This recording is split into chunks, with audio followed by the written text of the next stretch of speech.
Kita tegaskan perang melawan narkoba di Indonesia.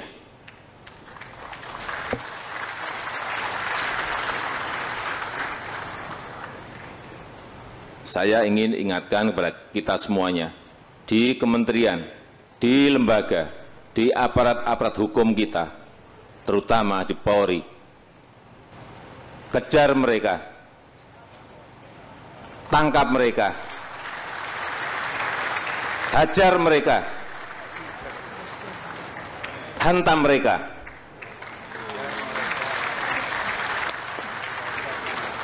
Kalau undang-undang memperbolehkan, dor mereka.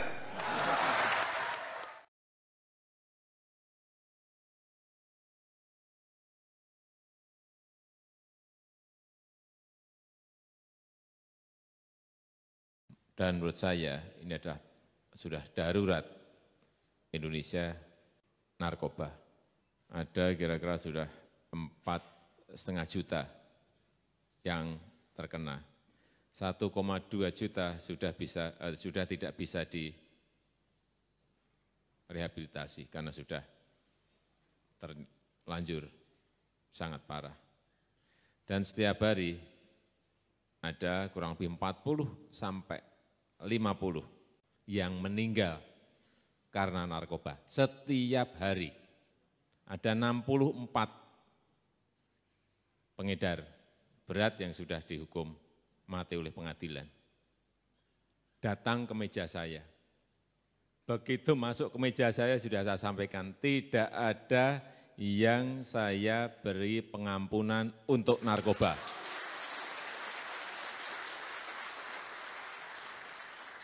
Pidato tersebut adalah salah satu pidato pertama Joko Widodo sebagai presiden, di mana beliau melontarkan perang terhadap narkotika.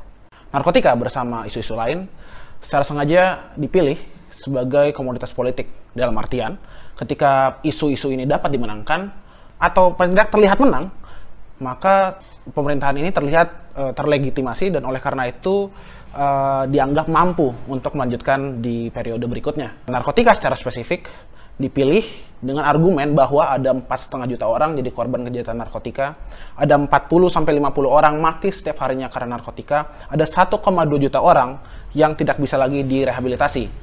Pertanyaannya kemudian, apakah angka-angka ini benar-benar valid atau justru banyak kelemahannya? Pemerintahan Joko Widodo selalu mengklaim bahwa 40-50 orang meninggal setiap harinya karena narkotika. Data itu diperoleh dari studi yang dilakukan oleh Pusat Penelitian Kesehatan Universitas Indonesia tahun 2008 dan 2011. Riset itu sayangnya tidak mudah diakses oleh masyarakat. Hal ini mengkhawatirkan, apalagi hasilnya digunakan untuk menyusun kebijakan publik.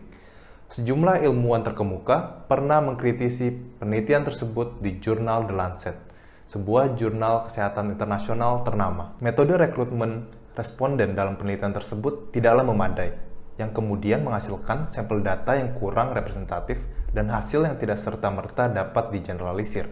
Diferensiasi jenis narkotika yang dikonsumsi, serta pola konsumsinya juga tidaklah tepat untuk menangkap kompleksitas problem pemakaian narkotika di Indonesia. Belum lagi, definisi adiksi yang dipakai di penelitian tidaklah konsisten dengan kriteria yang diterima luas di dunia akademik internasional. Inilah sejumlah persoalan dalam metodologi penelitian yang sering menjadi rujukan pemerintahan Jokowi. Ketika metodologinya menimbulkan banyak tanya, tentu saja hasil penelitiannya yang memunculkan angka 40-50 kematian setiap hari tidak layak dipakai. Penjelasan tadi seharusnya sudah dapat memberikan gambaran kepada kita kelemahan-kelemahan daripada studi yang dilakukan oleh PPK UI dan rekan-rekan BNN. Tapi oke lah, kita anggap bahwa studi tersebut betul-betul dilakukan dengan tepat dan serius. Pertanyaannya kemudian sekarang, apa sih langkah-langkah yang sudah dilakukan pemerintah untuk mengatasi persoalan itu? Kita ke informasi lain, Saudara. Dini hari kemarin 6 terpidana mati kasus narkoba dieksekusi mati di 2 tempat terpisah. Eksekusi berlangsung serentak oleh regu tembak Polri. 2 warga negara Australia, 1 Cordova, 1 Brasil, Ghana, 2 warga negara Nigeria, dan 1 WNI dihukum mati karena terlibat dalam pengedaran narkotika dan psikotropika. Eksekusi 4 terpidana mati kasus narkoba akhirnya dilaksanakan pada Jumat dini hari. Para terpidana mati tersebut adalah Freddy Budiman, warga negara Indonesia, dan Cajetan Ushena, Michael Titus Igwe, serta Humphrey Ejike, warga asing. Ada yang bilang tidak tegas, ada yang bilang tidak berani. Tetapi fakta, 1 tahun sudah dihukum mati 14 orang. Eksekusi mati, mengirimkan peluru ke dada seorang manusia. Itulah cara yang dipilih oleh pemerintah kita untuk mengentaskan peredaran gelap narkotika. Namun, data menunjukkan bahwa pada November 2015, setelah 2 kali eksekusi dilaksanakan, terdapat peningkatan sebesar 1,4 juta orang hingga menyentuh 5,9 juta angka pemakai narkotika. Yang mana membuat kita bertanya-tanya, tepatkah cara-cara kita? Berhasilkah pendekatan pemerintah? Hukuman mati dan eksekusi adalah wujud simbolik paling ekstrim dari kebijakan narkotika Indonesia.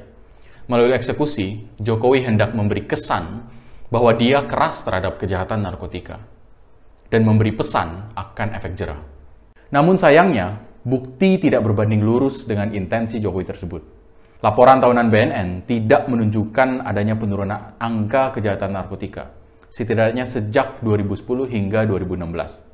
Ketika hukuman mati gagal menahan laju peredaran gelap narkotika, maka eksekusi tidak lebih sebagai sebuah upaya gagah-gagahan guna mendulang popularitas. Tentu, peredaran gelap narkotika harus diatasi. Seharusnya pemerintah fokus kepada upaya-upaya kesehatan untuk menyelamatkan generasi muda yang berdasarkan klaim pemerintah meninggal setiap harinya karena narkotika. Selain eksekusi mati, pemerintah juga menggalakkan cara-cara punitif lain, yakni dengan mengkriminalisasi rekan-rekan pemakai narkotika. Jadi kalau kamu pemakai narkotika atau kamu menguasai narkotika untuk kamu pakai sendiri, well, penjara jadi jawaban untukmu. Lapas Kelas 2A Banjarmasin, Kalimantan Selatan merupakan lapas terpadat kedua dari seluruh Indonesia. Lapas ini mengalami tingkat over capacity mencapai 650%. Ini adalah Blok B khusus narkotika dan juga jumlahnya para narapidana mencapai 600 orang. Dan kalau kita melihat secara rasio tidak ada seimbangan antara yang keluar dan juga yang masuk. Kalau dari rata-rata rasio yang keluar yang dalam sebulan diperkirakan atau kira-kira mencapai per minggunya adalah 40 orang. Artinya dalam rentan waktu sebulan sekitar 120 orang yang masuk, yang dimasukkan ke dalam penjara. Sementara yang keluar hanya sekitar 30 orang, dan ini adalah lapas. Dari tahun ke tahun, kapasitas lapas cenderung tidak berubah. Namun, ada fenomena overkapasitas yang terjadi. Pada Februari 2012, tercatat overkapasitas ini mencapai angka 40% dan terus berkembang hingga Februari 2017 sekarang.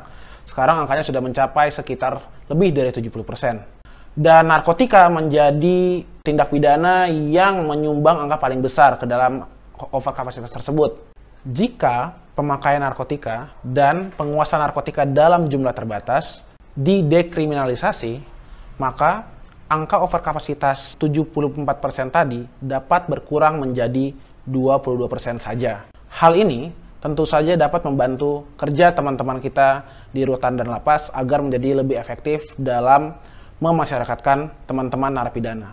Pemerintah sudah melakukan langkah-langkah paling ultimum dalam 2 pendekatan umum untuk mengatasi permasalahan narkotika. Dalam supply reduction, pemerintah sudah melakukan eksekusi mati untuk mengedar gelap narkotika. Untuk demand reduction, pemerintah juga sudah melakukan kriminalisasi pemenjaraan terhadap rekan-rekan pemakai narkotika.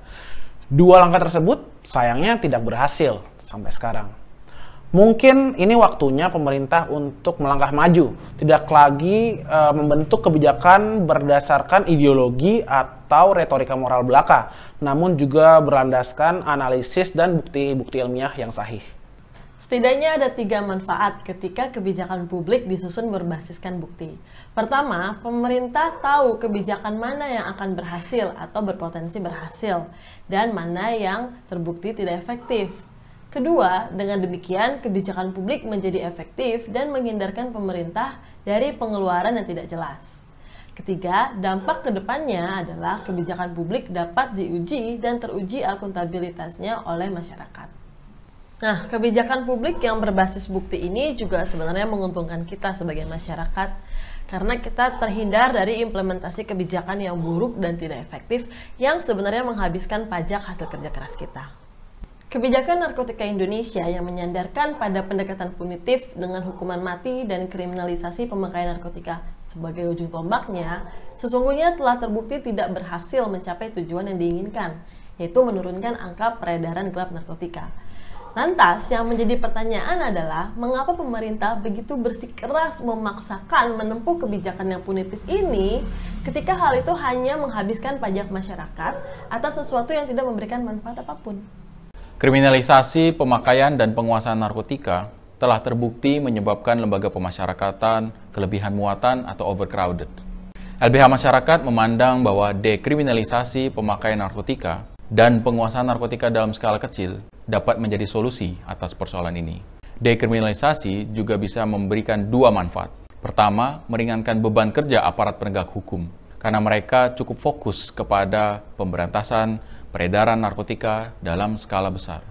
Dan yang kedua, akan membantu mereka yang memiliki masalah dengan ketergantungan narkotika untuk mengakses layanan kesehatan dan bukannya harus berhadapan dengan hukum. Jokowi harus menempatkan persoalan pemakaian narkotika sebagai persoalan kesehatan murni, bukan persoalan hukum. Pemerintah harus menciptakan lingkungan yang kondusif agar pemakai narkotika mau mengakses layanan kesehatan.